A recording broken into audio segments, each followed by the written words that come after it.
नमस्कार दोस्तों, मैं हूं Dinesh kewra. Daily news India 1.0 में आपका बहुत बहुत स्वागत है।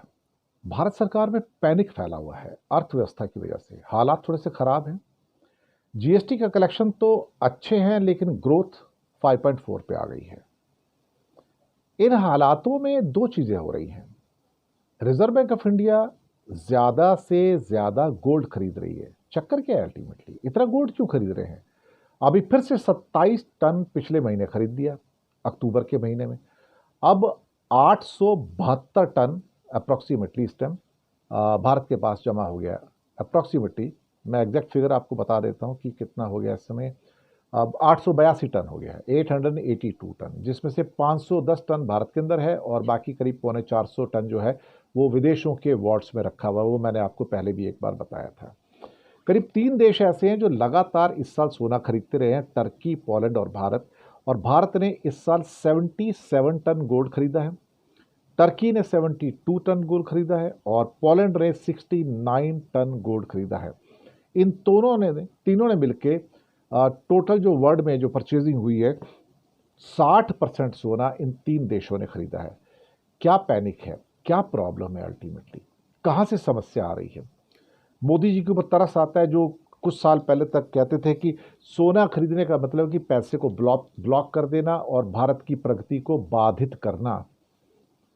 और फिर उन्होंने पेपर गोल्ड बॉन्ड इशू किए, उसके अंदर भी काफ़ी फिर लफड़े हुए, कुछ नुकसान हुए, कुछ फ़ायदे हुए।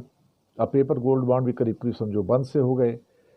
लेकिन दूसरों को ये सलाह देने वाला व्यक्ति कि भाई आप गोल्ड मत खरीदिए, गोल्ड खरीदने से पैसा ब्लॉक हो जाता है, उनका खुद का रिजर्व बैंक ऑफ इंडिया है, लगातार गोल्ड खरीदता चला जा रहा है।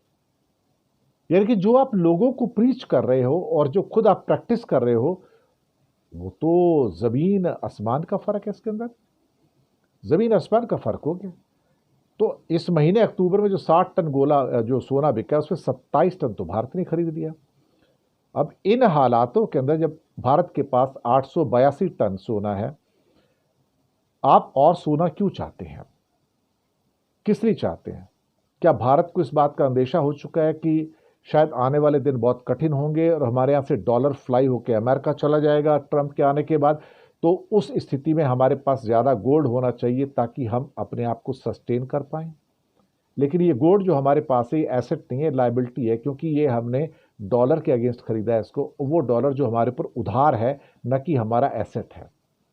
तो ये जो सोना भी है, ये भी एक तरह से कहा जाए तो पूरी की पूरी लाइबिलिटी है। जितनी भी हमारे जो फॉरेन एक्सचेंज का रिजर्व है, ये लाइबिलिटीज है हमारे खाते के अंदर, ये एसेट नहीं है। मैं आपको बताऊं, आप किसी से भी पूछ सकते हैं।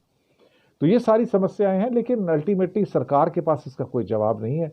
क्या किस किस्म का पैनिक है, किस किस्म का डर है आपको कि भारत की अर्थव्यवस्था की प्रगति रुकेगी तो पैनिक होगा, पैनिक होगा तो फिर हमें बचाने के लिए आईएमएफ के पास जाना पड़ेगा और सिर्फ गोल्ड ही ऐसा है जो हमको बचा सकता है? Is it that something is cooking inside which is not being reflected to the people of this country?